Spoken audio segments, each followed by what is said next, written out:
the Benchracer's Guild podcast. How many races have you been to in a giraffe? That's 0, probably, but it's giving me good ideas now. We're making jumps out of manure piles and stuff. If you stay alone there at night, so the coyotes are gonna attack you. I've always told everybody, if you can't fix it with a hammer, you have an electrical problem. And now, your hosts, Alan Delman and Adam Swanson. Hey, so welcome to the Benchracersguild Guild podcast. I'm Alan, and I have Adam with me here as always. Hey, how's it going, guys? So we're back to this the long form interview format that I know has been pretty popular with a lot of folks. Some of our most popular episodes are like where we just talk to people from the industry for a while. You know, we got away from that with our last episode, and now we're back to it. So in this episode, we're talking with key players in Western New York motocross. He started as a rider. That's how we all start, really, I guess, right? And then you move into being a racer, which is how we all start. But then he's also a shop owner, a promoter, a published author, a teacher at Alfred State, and probably a bunch of other stuff. So most of the stories that you'll hear that is going to tell us in this episode, you probably have not heard. I should say we have not heard is what I meant to say, rather. Some broadcasters would pretend that they knew the person's backstory, and we certainly don't do that. If you listen to us on a regular basis, you know that. It's partly because we don't have any professional training in broadcasting, other than what I may have absorbed through osmosis. I went to college at Syracuse, which is the home of the Newhouse School, best broadcast school in the country. Didn't take any classes there. Might have learned something. Anyway, with that said, we can get to our guest. Say hi to Ed Abdo. Hi, Ed. Hey there. How's it going, guys? Good. Great. Just glad to have. Glad to have you with us. So, I'm happy to be here. A first for me. Oh, really sweet. It's a first for a lot of people. we're kind of the only ones doing this in this region. So, with that said, we just kind of wanted. So we know I kind of went through your history and your resume and stuff, and I know that's obviously what we're going to go through most of those stories that you tell in this episode with us. But can you just tell us, how did you get started with riding and then with racing? Well, with riding, it was about 1967, and I one of my neighbors had a mini bike, and in the 60s that was a big thing, and he became the most popular guy on the block, and I begged and pleaded and promised to mow the lawn for the rest of my life if I could get myself hands on a little mini bike. So my brother at the time had go-karts, and he used to race go-karts, but it wasn't very good at it.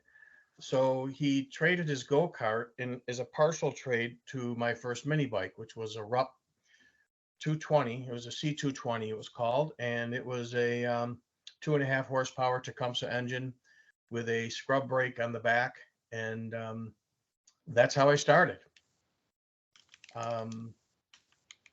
Rode forever on that little bike. I had it for almost 2 years, and then I traded it in for a what was then known as a Rupp Goat, which was 1969. And some people have not a lot, but a lot of people know about Rupps, and a Rupp Roadster, which has a little mini bike with lights on it. The Goat was the same bike except no lights. Had 5 horsepower Tecumseh engine, which was a monster engine back then, and I rode a lot. The little Rupps were pretty popular back in the day. I remember hearing a lot about those. Yeah, and they still are. Of course, now they're worth, because old guys like me look for them. They're suddenly worth, a $200 mini bike's worth $3,000. Right. Yeah. Because we're foolish enough to buy them. All those things you wish you kept from back in the day, right? Oh, my God. Yeah.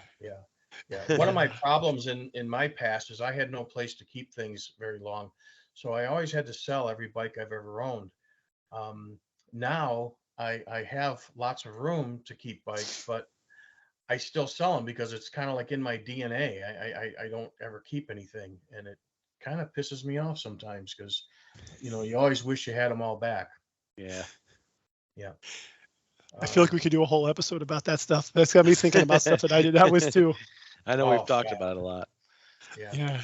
So how did you transition into racing? Let's talk about your racing career back in the day. I started, well, we trail rode, everybody around here, I was raised in Springville, New York area. And back in the late 60s and early 70s, I mean, we rode everywhere. You rode through people's lawns. Nobody really got upset about it as long as you didn't do stupid stuff. And we didn't do stupid things. At least not on people's lawns. We would ride around a lot and did a lot of trail riding. And it was about 1972. I started hanging out up at a shop near a house that we had just recently moved into, which was known as Bar Shells in Springville. And it was owned by two gentlemen, George Decker and Bill Cummer. And I used to hang around up there all the time with my mini bike. And they sold Hodakas. They took on Hodakas. So I convinced my dad that it was a smart idea to buy a Hodaka, and I actually paid for that. He co-signed a loan for me, and through a company called HFC, Household Finance Company. I'll never forget it. I think I paid about 9,000% interest on that bike. But it was a Hodaka B plus. And that was in 1972, and I rode that bike. I worked at a pizzeria in Springville and used to ride that bike back and forth through the pizzeria. I was only 15 or so I didn't have a license, but never worried about it. We just rode. And 1973 came along, and motocross was just starting. I mean, it started really around here in the 60s, late 60s, and it was called Scrambles then. It wasn't motocross yet. Mhm. It's called Scrambles. And there was a track nearby here in Holland, New York, called Harkey Farm. And there was basically a grass track and a Scrambles track, and they held races there. And a buddy of mine and I rode our bicycles to it one time, and saw the races and said, "Oh, we're doing this. This is what we're doing." And I transformed my little Hodaka B plus, which had lights and turn signals and all that stuff on it, and turned it into a motocross bike. And 1973, my buddy and I, early in the spring, it was in April, he was 16 and I was just 16, and his father was a carpenter and had it was a Dodge pickup truck, and it was always filled with carpenter stuff. But we wedged two motorcycles in there and stole his dad's his car or his pickup truck for a day, and went to Gary, New York, and that's where I had my first motocross race. It was in early April 1973. That was 50 years ago this year. Wow. And how did that go? I got a third. My Nice. first race, third. I still have the trophy. And first trophies are always the most important, it seems. Yeah. And then that was it. I was in. I was all in. I was all about motocross. That's all I did. I hung out at the shop I was talking about, Bar Shells, so often, so much that the owner one day handed me a broom and said, "If you're going to be here so much, at least do something." So that's how I started working in the industry. Nice. Started sweeping the floors at the shop, and I was just living. I was in heaven. And he somehow saw something in me and became my mentor. George Decker, and taught me an awful lot about engines. And I've been in the industry my whole life. So essentially, I haven't had to work a day in my life, in my opinion. I've been very fortunate in everything I've done. I've always loved what I've done, and continue to do so. Yeah, there's very few people that get to do what they love, I mean, Yeah. very lucky in that aspect. I tell that to kids all the time. When I taught for quite some time, and as I taught, I go, it's really, if you enjoy what you're doing, you're not working, and it's really Right. as time goes on, it's not about the money. It's about how much fun you're having at the end of the day. Right. We all got to make money to live, of course, but if you're not loving what you're doing, and you see so many people in today's world that way, they just don't like what they're doing, then they really shouldn't be doing it. Especially nowadays when these jobs are available, it's go after it. Definitely go after it. There's definitely ways to get your foot in the door. Yeah. Oh my God. Yeah. And that's a real problem. And I can talk about that when as I moved on through different parts of the industry. I used to have conversations with the biggest wigs of American Honda about that sort of thing. And they were all about sales at that time. And it wasn't really about sales, but most of the big manufacturers, they're all about selling boxes. That's what I called it. And anything else really doesn't matter. But that we can talk about that a little later, I suppose. But so I started motocross. I raced motocross here in Western New York. Actually, my second race was at Zora Moto Park in Springville here, which ran for 10 years. Is closed down for 40 years, and I just got the okay to restore that track to its original configuration, and I'm foolish enough to go ahead and do it. So after 40 years of rest, that track has got a lot of brush around it. That was one of our questions, actually, was the details on that. Because I saw the pictures. I saw the pictures of that place, and I was like, I mean, I don't even. It's one thing that I do, a gene that I don't have, where like you just look at it, go, oh yeah, okay, this needs to go here, and this needs to go here, this needs to go here, and I look at that, and I'm like, yeah, it's just like a pile. That's like a pile of brush. How the hell do you? Well, to be honest with you, when I went up there, I took a good friend of mine, Jerome Kraisman. He raced back there with me as well. He's younger than I am, but he does that sort of work. He does a lot of clearing land and landscaping and stuff like that. So I took him up with me to hopefully have him tell me, because I was up there once prior to that, and I saw what it looked like. And I was hoping he'd say, oh man, you're nuts. You shouldn't do this.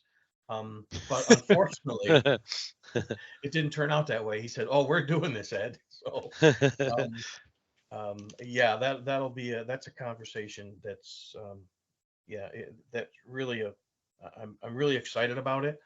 I raced that track from 1973 to 1980. I was there for every event that they held, and I created a Facebook page on it, and that I was hoping for maybe 50 people, that might be interested in that sort of thing from back then, and there's last I looked was 966. Oh, sweet. Wow. We're gonna link to that Facebook page at Yes, off of ours and start pushing. We will for sure. Yep. Yeah, that's that's great. So anyways, I motocrossed from 73 to 1980, and then I stopped. I stopped cold turkey, and it's hard to believe you could even do that, because it's quite an addiction. But I still rode, street rode, and then I moved. I got a job in Boston, Massachusetts, at a conglomerate of dealerships. And the shop that I worked at was called Cycles 128 in Beverly, Mass, which is on the North Shore. I ran the shop there as a service manager, and the guys up there were all road racers, and two guys, they had a CB 1100F, and they were road racing it, and then they blew it up. They put a rod through the cases, and they got me to warranty it for them. So they tricked me in. Well, they didn't trick me into it, but they convinced me, yeah, let's go ahead and do this. So I did it, and I did something that's very rare at Honda at any given time of Honda's history, and I got a complete engine for them. Honda never would do that. It was very rare to see somebody get a full engine from them. But I got another engine for them. They continued road racing, and then they got me up to the track, which was at Loudon, New Hampshire. Okay. Laconia. And okay, sure. That's when I started road racing.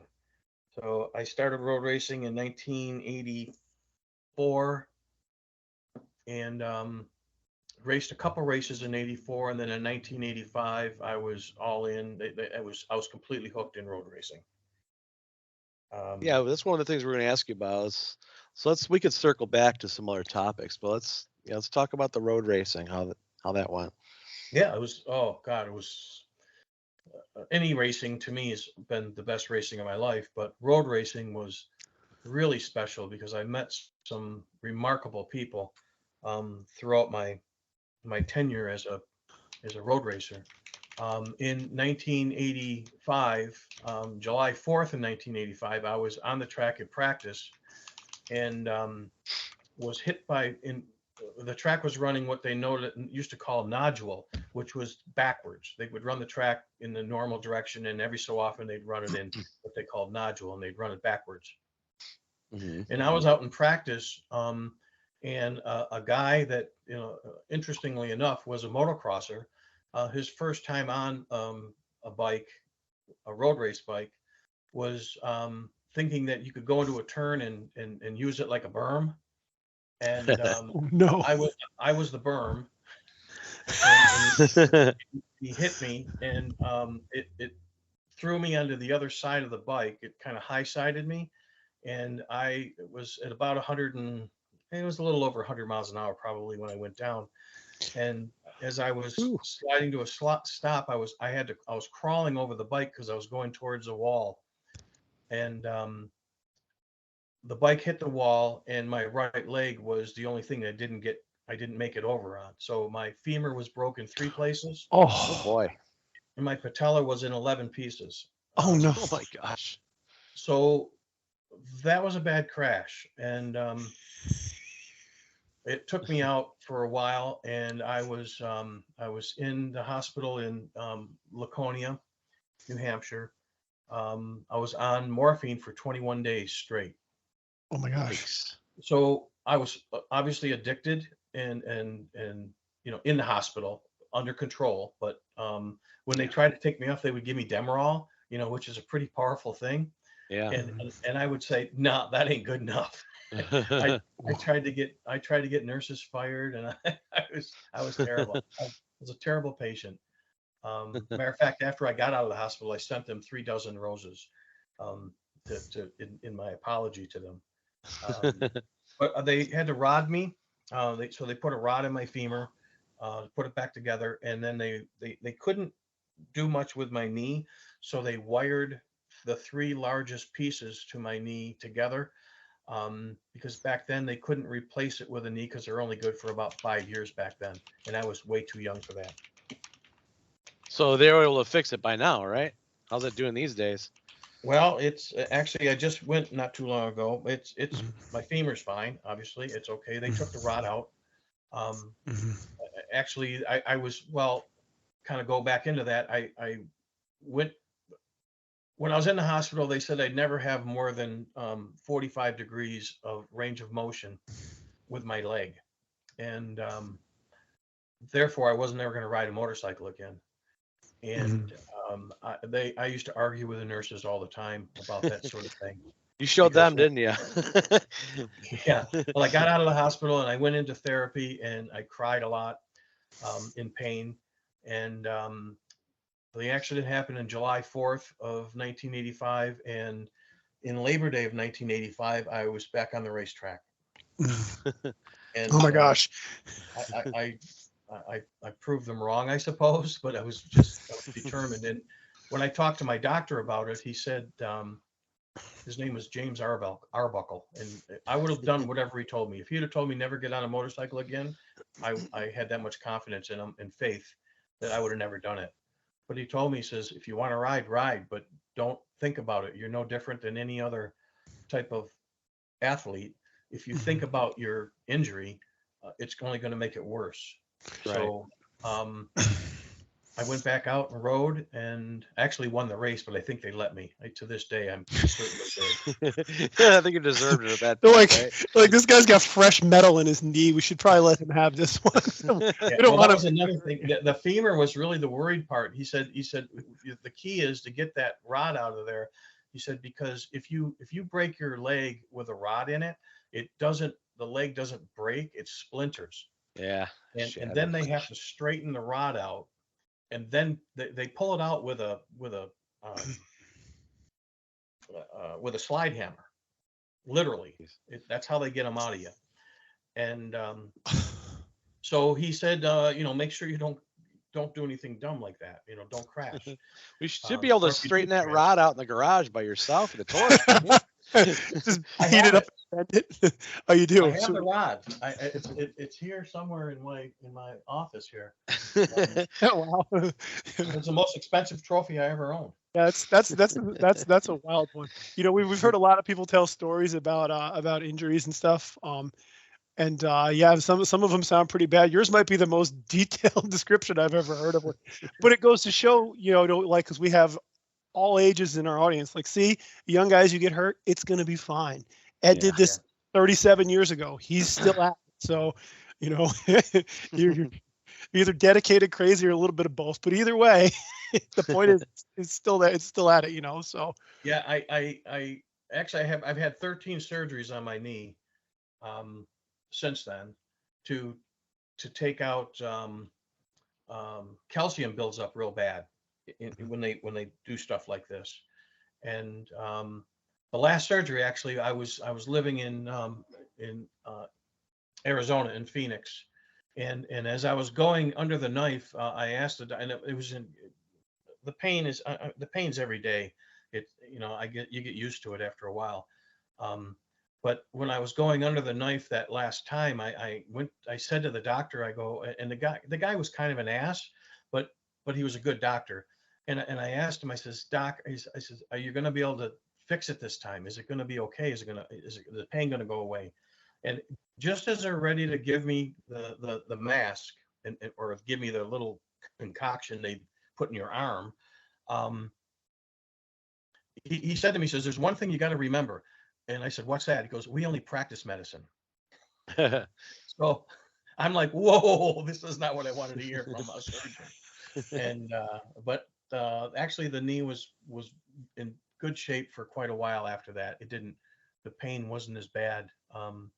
It's come back over the last 10 years to the point where I want to do something with it. But since there's been so many surgeries on it, if they replace my knee, which they can do, the pain will all go away, but I won't have any range of motion because of all of the scar tissue that's developed over the years. So, matter of fact, my surgeon that's done both my shoulders over the last few years, he told me, he said that if I were to do that, he'd have to have a separate special surgeon in there that's noted for burns, because burn injuries are all scar. And the only way to get me back together would be to have him there. And so I'm gonna deal with the pain for as long as I can. Oh, Jesus. Wow. Yeah, you've got quite that. Holy cow. that's wild. Wow. So road racing, yeah, it's tough. Let's circle back. It was the best.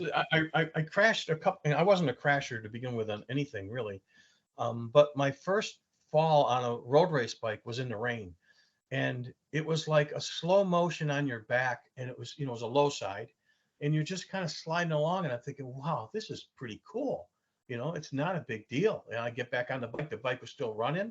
I got back on. I even won the race, and it was like, it wasn't that big of a thing to me. And the second one was kind of the same way.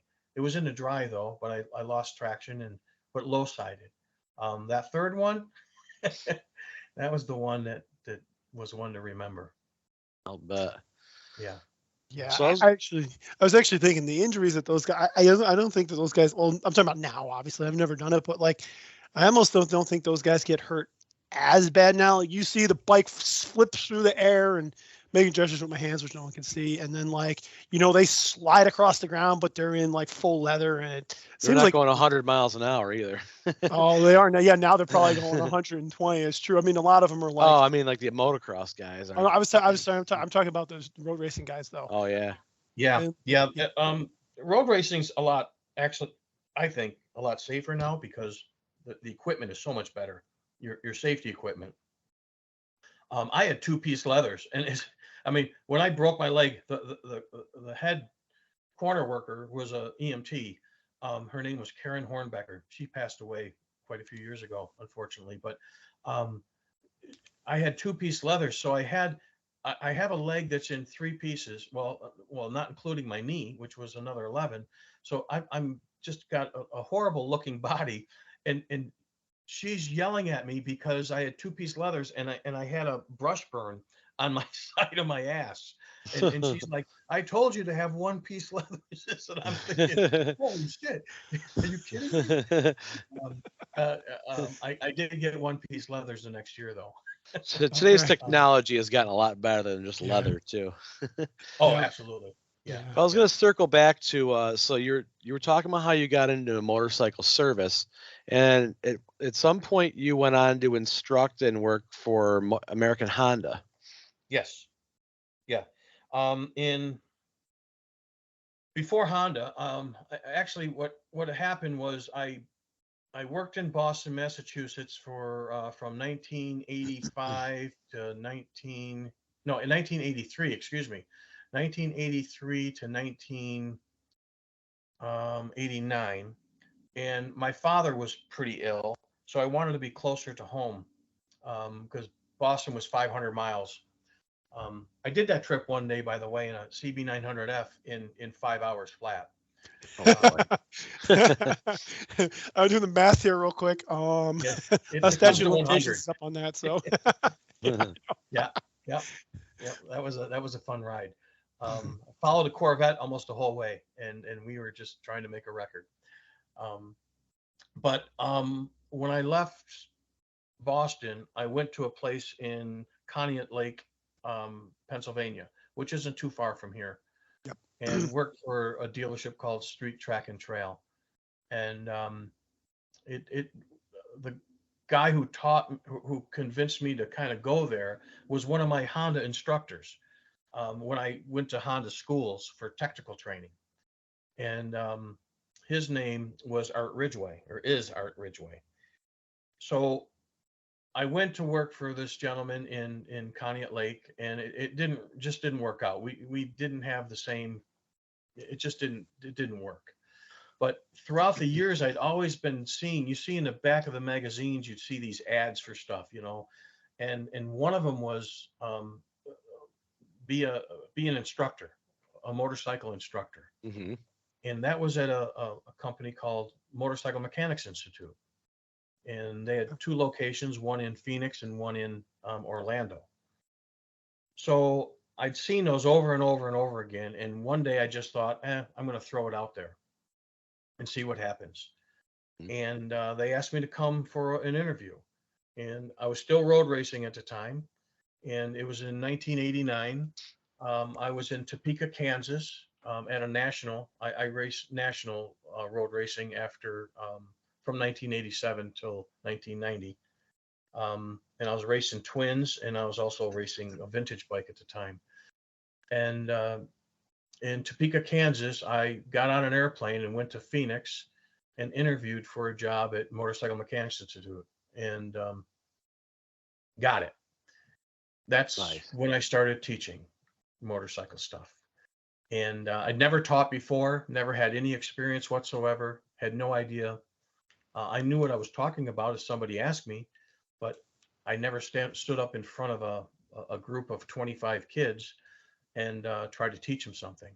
Mm-hmm. So I was literally thrown right in the fire. Of all the things he gave me, his name was Larry Barrington. I love him. He was like a brother to me. He was my boss there. He put me right in, and he put me in a class of electrical class, which was the hardest subject in the world for motorcycle folks and for most other folks for that matter. And I probably lost 8 pounds that first day in there, just sweating. But I got through it, and then I learned how to teach, basically, mm-hmm. Which is in itself is a interesting thing, but I really loved it, and to this day I love trying to help people understand things, and I wanted to do that for the rest of my life, for the most part, and did. So I worked for MMI for a number of years. I ended up being the curriculum coordinator for both schools. So I wrote the curriculum for their schools, and got the two schools to work together on stuff, which wasn't always easy. And then they got bought by UTI and a company, Universal Technical Institute. And I didn't like that. I just didn't like the way it looked like it was going. So I had an opportunity to go to work for American Honda, and I took it. I mean, who wouldn't, you know? I was gonna say that's a no-brainer. Yep. Yeah. But I had just gotten married. I actually, I interviewed at Honda. I just gotten married, and 3 months into my marriage, I quit working at MMI because it just wasn't getting along with some of the people there in the new version of it, and was hoping I'd get the job at Honda because I had nothing. I had no job, and just got married. Had a stepson who was about a year old, and I was pretty scared, but got the job and went to work for Honda. Nice. Yeah, so 10 years. I mean, that's quite a good stint. And we heard you met some pretty famous people through there, like Roger DeCoster and some other big names in the industry. Yeah. Oh, yeah. Actually, I worked a lot with Kevin Cameron, who helped me develop my road race bikes. He's like the man with technical stuff in the world of motorcycles.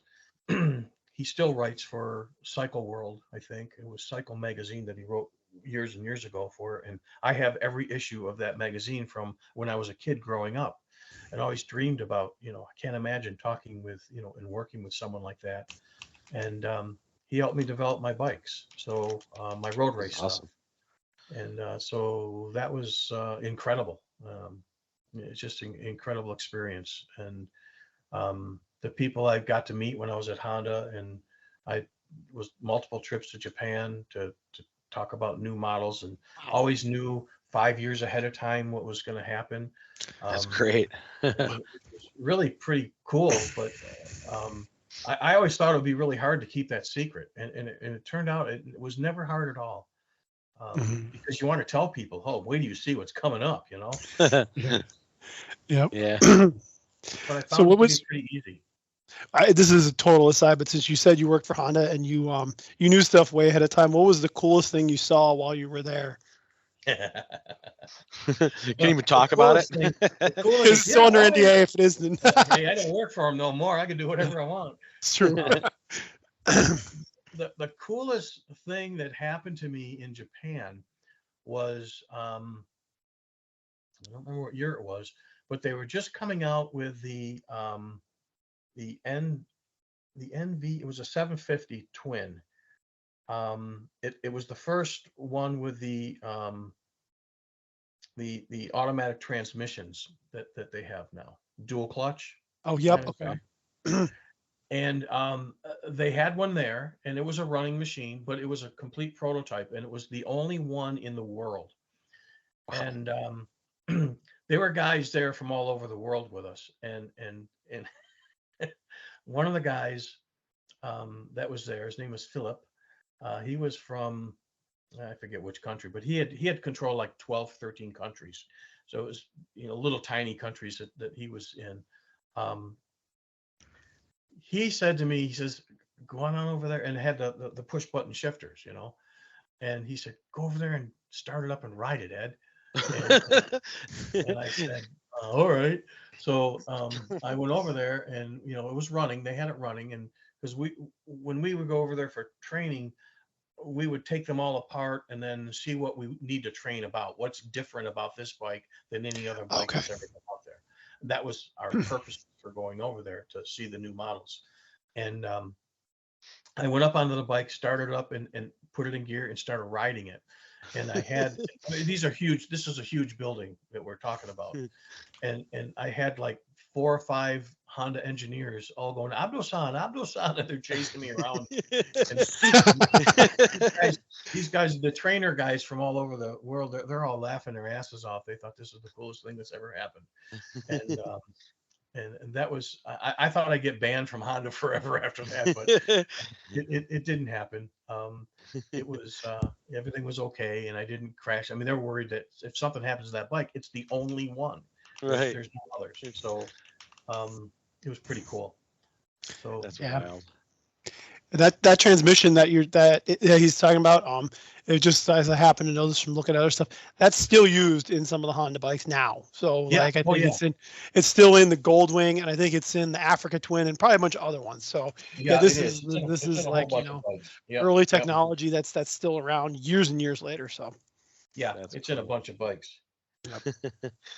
So it's actually a very cool transmission. It works really, really well. I mean, it's you don't even feel there's no shift shock, as they call it. So it was always a neat bike. But the bike was ugly as hell. It was as ugly as anything. And everyone there was arguing that no, it was for your country, not my country. And nobody wanted it. It looked like a big. It was kind of like a big scooter. It was even worse than that because the PC 800. If you've ever seen a Pacific Coast, it was the nicest motorcycle I ever hated. Is how I always looked at it. It was an 800cc motorcycle that did everything perfect, and then you got off of it and you go, oh my God, what was I just riding? Because it looked so different. It looked like a scooter. Yep. So how did it handle in that warehouse, though? Pretty good, I bet. I didn't go far. You didn't have a chance. No, I got it through 2 or 3 gears though. But you know, when I came to a stop, they weren't real happy with me. But they don't show that. You know, you can't. The Japanese are so polite. And they're so they're a completely different people, and I always enjoyed every trip I went to Japan. Always had a great time, and the culture there is so different than our culture. Oh yeah, there's a lot more respect there. Oh, it's just gorgeous. I mean, and it's just, I mean, they're just so nice people. I mean, I'm looking around like the first time I was there, I went to the subway system, and everybody's is on a subway. I mean, everybody takes trains or subways. So There's a million people. I'm in Tokyo.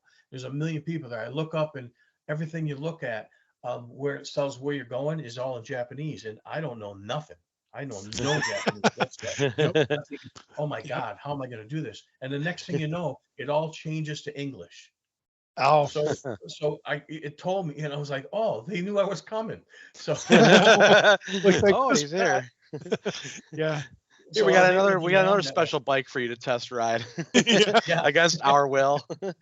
Yeah.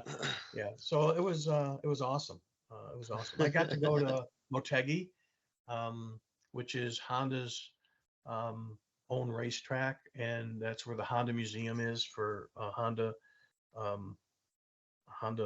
Japan, I guess you'd call it. And I got to hold a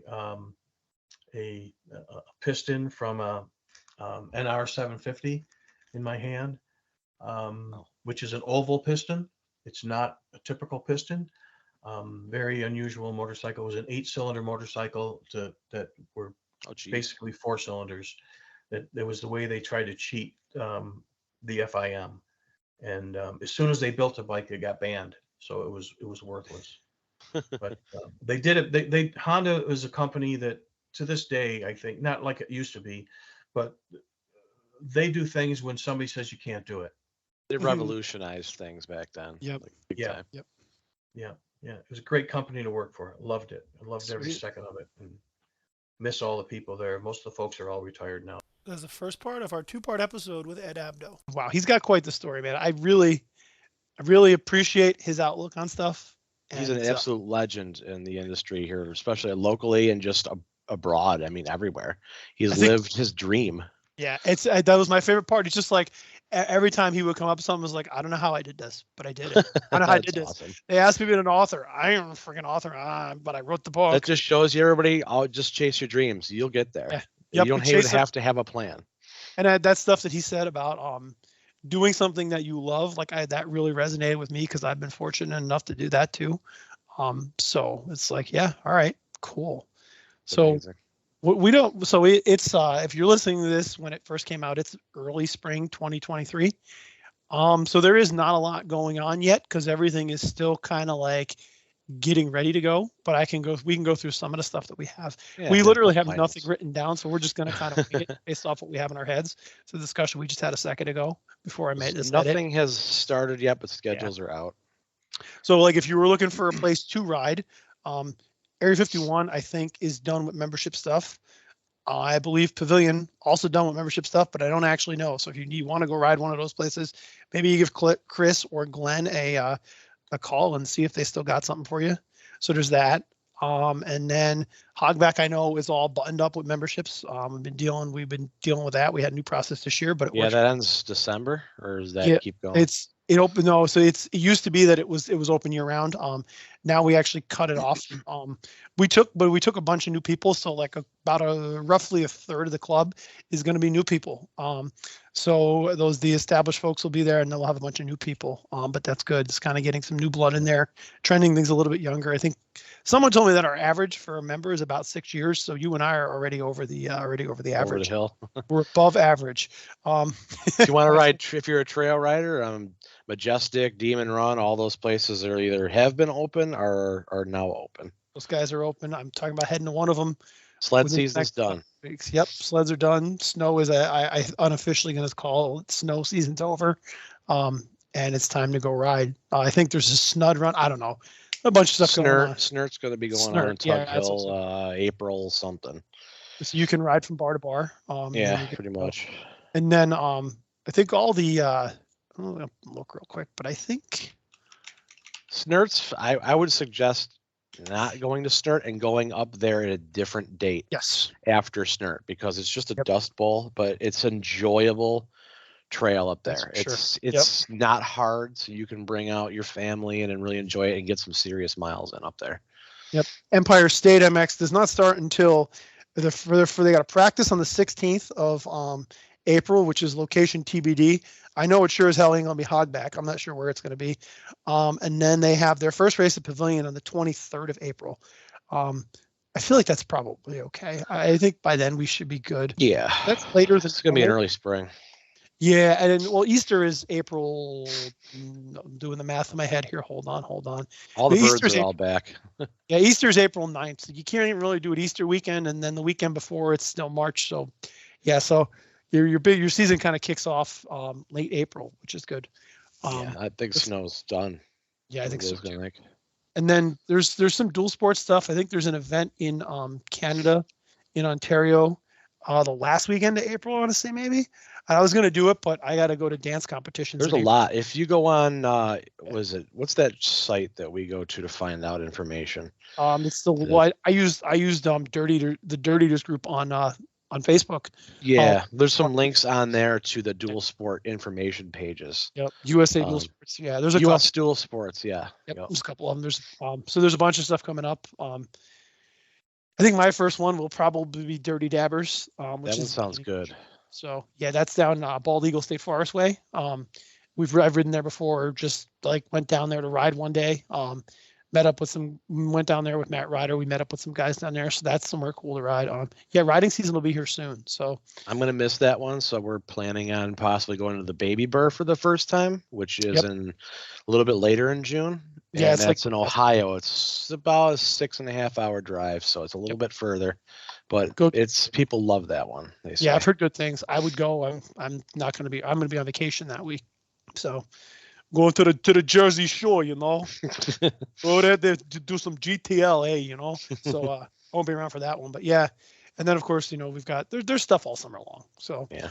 we'll update as it gets closer. I mean, I feel like last year we did one of these where we're like, hey, here's some shit going on in 6 months. Yeah, here's 70 things that are going on in the next 6 months. Nothing's really quite open yet, but there's places to go ride. So for now, I believe the summary is that the riding parks are open, right? Your racing season will start soon.